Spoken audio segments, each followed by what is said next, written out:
கடலூர் மாவட்டம். கடலூர் மாவட்டத்தில் இருக்கக்கூடிய 9 சட்டமன்ற தொகுதிகளுக்கான நாம் தமிழர் கட்சியினுடைய வேட்பாளர்கள் அறிவிக்கப்பட்டுட்டாங்க. அவங்க யார் என்பதை தான் இந்த காணொலியில நம்ம பார்க்க போறோம். கடலூர் மாவட்டத்தினுடைய ஒரு இன்ட்ரோவை பார்த்துலாம். கடலோர மாவட்டங்கள்ல ஒன்று கடலூர். தென்னார்காடு மாவட்டத்திலிருந்து தனியாக பிரிக்கப்பட்டது தான் கடலூர். 1993 தென்னார்காடு மாவட்டத்திலிருந்து கடலூர் மாவட்டம் தனியாக பிரிக்கப்பட்டது. இதற்கு முன்னாடி ஆங்கிலேயர் ஆட்சி காலத்துலலாம் கடலூர் ஒரு துறைமுக நகரமாக இருந்தது அப்படின்னு சொல்லலாம். ஸோ கடலூரில் என்னென்ன வேளாண்மைகள் இருக்குது அப்படின்னு பார்த்தீங்க அப்படின்னா கரும்பு, நெல், முந்திரி அங்கே மிக முக்கியமான ஒரு பயிராக இருக்கிறது. ஸோ இது அப்படி இருக்குது. அதே போல் சர்க்கரை ஆலைகள் நிறைந்த பகுதியாக கடலூர் மாவட்டம் இருக்குது. அதே போல் நீண்ட கடற்கரையும் இருக்குது. மீன்பிடி தொழிலும் ஒரு மிக முக்கியமான தொழிலாக கடலூரில் இருக்குது. அதே போல் உலக புகழ்பெற்ற சிதம்பரம் நடராஜர் கோயில் கடலூர் மாவட்டத்துக்கு உட்பட்டு தான் இருக்குது. அதே போல் சில்வர் பீச் இருக்குது. அதே போல் பிச்சாவரம் அலையாய்த்தி காடுகள் இருக்கக்கூடிய ஒரு மாவட்டமாக இருக்குது. உலகினுடைய 2வது மிகப்பெரிய சதுப்பு நில பகுதி, சதுப்பு நில காடுகள் அப்படின்னு சொல்லலாம். பிச்சாவரம் அலையாய்த்தி காடுகள். ஸோ ஆறுகள் அப்படின்னு பார்த்தீங்க அப்படின்னா கொடிலம், தென்பண்ணை ஆறு, மணிமுத்தாறு, கொள்ளிடம் ஆகிய ஆறுகள் கடலூர் மாவட்டத்தில் இருக்குது. இப்போ சமூகங்கள் எடுத்துட்டீங்க அப்படின்னா எம்பிசியில் வன்னியர், படையாட்சி, அதுக்கப்புறமாக சீர்மரபினர்கள்லாம் அதிகமாக இருப்பாங்க. பிசியில் அப்படின்னு எடுத்துட்டிங்கன்னா முதலியார் சமூகம் அங்கே பெரும்பான்மை சமூகமாக இருக்கிறாங்க.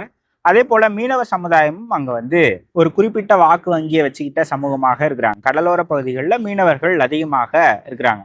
அதே போல் பட்டியலின சமூகம் ஒரு 20% அளவுக்கு அங்கே இருக்கக்கூடிய ஒரு நீண்ட சமூகமாக, மிகப்பெரிய சமூகமாக அங்கே இருக்கிறாங்க. இப்போ கடலூர் மாவட்டத்தில் வரக்கூடிய 9 சட்டமன்ற தொகுதிகளுக்கும் யார் வேட்பாளர்கள் அப்படின்றத பார்க்கலாம்.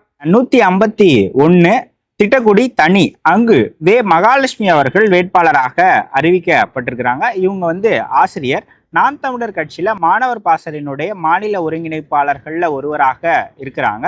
ஸோ திட்டக்குடி தனி, அங்கு வே மகாலட்சுமி. கடந்த 4 தேர்தல்களில் திட்டக்குடியில் எவ்வளோ வாக்குகள் வாங்கியிருக்கிறாங்க அப்படின்னு பார்த்தீங்கன்னா 16ல் 760, 19ல் 4905, 21ல் 10591, 24ல் 10330. அதே போல் 152 விருதாச்சலம். அதில் ஆனந்தி தண்டபாணி அவர்கள் வேட்பாளராக அறிவிக்கப்பட்டிருக்கிறாங்க. 2016ல் 844, 19ல் 4940, 21ல் 8642, 24ல் 9688. 153 நெய்வேலி. நெய்வேலியில் பூ வீரமணி அவர்கள் வேட்பாளராக அறிவிக்கப்பட்டிருக்கிறார். 16ல் 1557, 19ல் 5423, 21ல் 7785, 24ல் 7384. 154 பன்ருட்டி. பன்ருட்டியில் திருமதி பானுப்பிரியா அவர்கள் சீமான் அவர்களால் வேட்பாளராக அறிவிக்கப்பட்டிருக்கிறார். பன்ருட்டியில் கடந்த 4 தேர்தல்களில் எவ்வளோ வாக்குகளை வாங்கியிருக்கிறாங்க அப்படின்னு பார்த்தீங்கன்னா 16ல் 1577, 19ல் 4327, 21ல் 6547, 24ல் 8610. 155 கடலூர். கடலூர் சட்டமன்ற தொகுதியில் திருமதி சரசு அவர்கள் வேட்பாளராக அறிவிக்கப்பட்டிருக்கிறார். 16ல் 12497. எப்படா 16லே எவ்வளோ வாக்குகள் எடுத்தாங்க அப்படின்னு நினச்சிங்கன்னா 2016ல் கடலூர் தொகுதியில் போட்டியிட்டது சீமான். ஸோ 19ல் 9092, 21ல் 9563, 24ல் 11515. அதே போல் 156 குறிஞ்சிப்பாடி, அங்கு கவிதா ரங்கநாதன் அவர்கள் வேட்பாளராக அறிவிக்கப்பட்டிருக்கார். குறிஞ்சிப்பாடி MRK பன்னீர்செல்வம் அவர்கள் சட்டமன்ற உறுப்பினராக இருக்கக்கூடிய ஒரு தொகுதி. 2016ல் 1534, 19ல் 5878, 19ல் 8512, 21ல் 9336. 157 புவனகிரி. புவனகிரியில் திருமதி சுமதி சீனிவாசன் அவர்கள் வேட்பாளராக அறிவிக்கப்பட்டிருக்கிறார். அவங்க மாநில ஒருங்கிணைப்பாளர் மகளிர் பாசறையில். அங்கு 4 தேர்தல்களில் எவ்வளோ வாக்குகள் அப்படின்னு பார்த்தீங்க அப்படின்னா 16ல் 1091, 19ல் 4565, 21ல் 6958, 24ல் 9908. அதே போல 158 சிதம்பரம்ல வந்து சே தமிழ் அவர்கள் வேட்பாளராக அறிவிக்கப்பட்டிருக்கிறார். 16ல் 1295, 19ல் 6601, 21ல் 9071, 24ல் 7683. 159 காட்டுமன்னார் கோயில் தனி, அங்கு சிவஜோதி அவர்கள் வேட்பாளராக அறிவிக்கப்பட்டிருக்கிறார். மாநில ஒருங்கிணைப்பாளராகவும் அவர் வந்து இருக்கிறார். நிர்வாக குழு உறுப்பினராகவும் நாம் தமிழர் கட்சியில இருக்கிறார். 2016ல் 1055, 2019ல் 2974, 21ல் 6806, 26ல் 6844. ஸோ இந்த 9 தொகுதிகளுக்கும் இவங்க தான் வேட்பாளராக அறிவிக்கப்பட்டிருக்கிறாங்க. இப்போ நான் சொன்ன எல்லா தொகுதிகளிலுமே பார்த்தீங்க அப்படின்னா கடந்த 4 தேர்தல்களில் அந்த அளவுக்கான வாக்குகளை நாம் தமிழர் கட்சி வாங்கினது இல்லை. ஏன் அப்படின்னா இப்போ வந்து திமுக அதிமுக மட்டும் அங்கே பலமாக இல்லை, அங்கு பாமகவும் பலமாக இருக்கு, விசிகாவும் பலமாக இருக்கு. ஒரு 4 கட்சிகள் ஒரு மாவட்டத்தில் பலமாக இருக்கிறாங்க அப்படின்னா 5வது இடத்துல தான் அங்கு வந்து நாம் தமிழர் கட்சி வளர்றாங்க.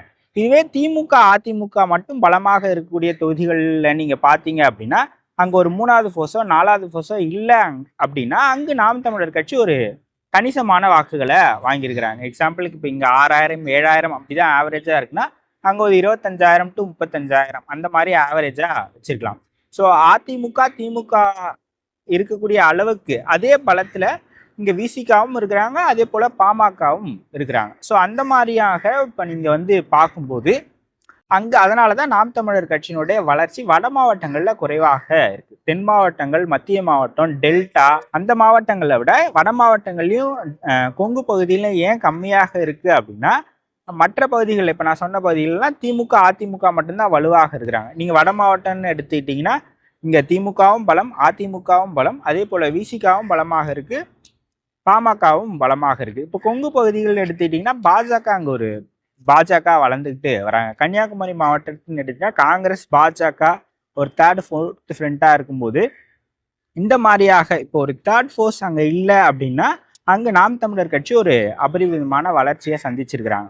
அதுவே ஒரு 3rd ஃப்ரண்ட் 4th ஃப்ரண்ட் இருந்தாங்க அப்படின்னா அங்கு நாம் தமிழர் கட்சியினுடைய வளர்ச்சி குறைவாக இருக்கு. ஸோ கடலூர் இந்த மாதிரியான வட மாவட்டங்களில் நாம் தமிழர் கட்சியினுடைய வாக்கு வங்கி குறைவாக இருப்பதற்கான காரணம் அங்கு 3வது ஃபோர்ஸும் 4வது ஃபோர்ஸும் ஆல்ரெடி இருக்கிறாங்க அப்படின்றதுனால ஒரு 5வது ஆப்ஷனாக நாம் தமிழர் கட்சி வர்றதால அங்கு அவங்களுடைய வாக்கு சதவீதம் குறைவாக இருக்கு அப்படின்னு நான் நினைக்கிறேன். நீங்க என்ன நினைக்கிறீங்க இதை பத்தி அப்படின்ற சொல்லுங்க. ஸோ கடலூர் மாவட்டத்தில் தான் 2016ல் சீமான் அவர்கள் போட்டிட்டார். அப்போ கடல் தீபன் அப்படின்ற ஒரு தளபதி சீமான் அவர்களுக்கு இருந்தார். அவர் கோவிட் பீரியட்ல இறந்துட்டார். அதன் பிறகு 21ல் வேறு தொகுதியில வந்து சீமான் போட்டிட்டார், திருவெற்றியூர்ல. இந்த முறை அவருடைய சொந்த தொகுதியான சிவகங்கை மாவட்டத்தில் வரக்கூடிய காரைக்குடி தொகுதியில போட்டியிடலாம் அப்படின்னு சொல்லப்படுது. நாம் தமிழர் கட்சி 2026 பிப்ரவரி 21ல் மாற்றத்துக்கான மக்களின் மாநாடு அப்படின்ற தலைப்புல ஒரு மாநாடு நடத்தி 234 தொகுதிகளுக்குமான வேட்பாளர்களை அறிவிக்க இருக்கதா சொல்லியிருக்கிறாங்க. ஸோ அந்த மாநாட்டுக்கு முன்னாடியே 234 தொகுதிகளுக்கும் யார் வேட்பாளர் அப்படின்ற ஒரு பெரிய காணொலி, ஒரு 234 வேட்பாளர்களையும் சொல்லி ஒரு காணொலியை நம்ம வந்து வெளியிடுறோம். அதன் பிறகு ஆண் வேட்பாளர்கள் யாரு, பெண் வேட்பாளர்கள் யாரு, மாவட்ட வாரியாகவும் நம்ம வந்து போட்டுட்டு இருக்கோம். ஆண்கள் தனியாகவும் பெண்கள் தனியாகவும் தனி தொகுதியில் யாரு போட்டிடுறாங்க அப்படின்றதையும் பார்ப்போம். இஸ்லாமியர்கள் எத்தனை இஸ்லாமியர்களுக்கு வாய்ப்பு கொடுக்கப்பட்டிருக்கு அப்படின்றதையும் பார்ப்போம். ஓரளவுக்கு எந்த அளவுக்கு என்டிகே கேண்டிடேட்ஸை ரிப்போர்ட் பண்ண முடியுமோ அந்த அளவுக்கு நான் வந்து போடுறேன். வேற ஏதாவது தகவல்கள் என்டிகே கேண்டிடேட்ஸ் பற்றி நீங்கள் வேணும் அப்படின்னு நினச்சிங்கன்னா அதையும் கமெண்ட் செக்ஷனில் சொல்லுங்கள். அதையும் முடிஞ்ச வரைக்கும் நம்ம வந்து போடுவோம். இப்போ இவங்க தான் கடலூர் மாவட்டத்தினுடைய வேட்பாளராக அறிவிக்கப்பட்டுட்டாங்க. ஓரளவுக்கு நிறைய மாவட்டங்களுக்கான வேட்பாளர்கள் அறிவிக்கப்பட்டாங்க. இப்போ டெல்டாவில் எடுத்துட்டிங்கன்னா தஞ்சாவூர் அறிவிச்சிட்டாங்க, மயிலாடுதுறை ஃபுல்லாக அறிவிச்சிட்டாங்க, திருவாரூர் அறிவிச்சிட்டாங்க, நாகப்பட்டினம் அறிவிச்சிட்டாங்க, அதே போல் வந்து திருப்பூர் முழுக்க அறிவிச்சிட்டாங்க, கன்னியாகுமரி அறிவிச்சிட்டாங்க, மதுரை அறிவிச்சிட்டாங்க, இப்போ கடலூர் முழுக்க அறிவிச்சிட்டாங்க. இன்னும் ஒரு சில மாவட்டங்களில் ஒன்று இல்லை 2 தொகுதிகளுக்கான வேட்பாளர்கள் அறிவிக்கப்படல. அந்த மாதிரி தான் பேலன்ஸ் இருக்குது. 140க்கும் மேலே வேட்பாளர்கள் ஏற்கனவே அறிவிச்சிட்டாங்க. நமக்கு தெரிஞ்ச ஒரு 120, 130 போட்டிருப்போம். அடுத்தடுத்து இந்த வாரங்கள்ல வந்துரும்.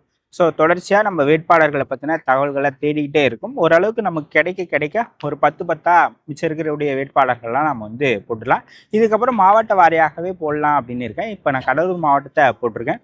அடுத்து ஏதாவது ஒரு மாவட்டம் ஃபில் ஆச்சுன்னா அதை போடலாம் அப்படின்னு இருக்கேன். ஸோ 2026 தேர்தல் நாம் தமிழர் கட்சியில யார் போட்டிடுறாங்க, ஒட்டுமொத்தமாகவே இந்த தேர்தலில் யார் யார் போட்டிடுறாங்க அப்படின்றத தெரிஞ்சுக்கணும் அப்படின்னு நினைச்சீங்க அப்படின்னா சாரல் துளி சேனலை சப்ஸ்கிரைப் பண்ணுங்க. நன்றி, வணக்கம்.